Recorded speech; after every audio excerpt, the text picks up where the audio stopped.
I saw this sign recently. It said, if you work hard and don't like the hard work, then that equals stress.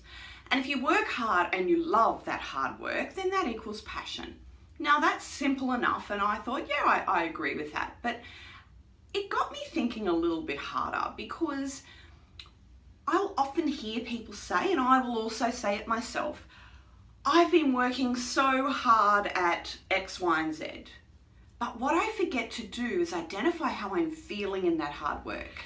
But if we identify the feel, are we loving that hard work, or do we not find any joy in that hard work?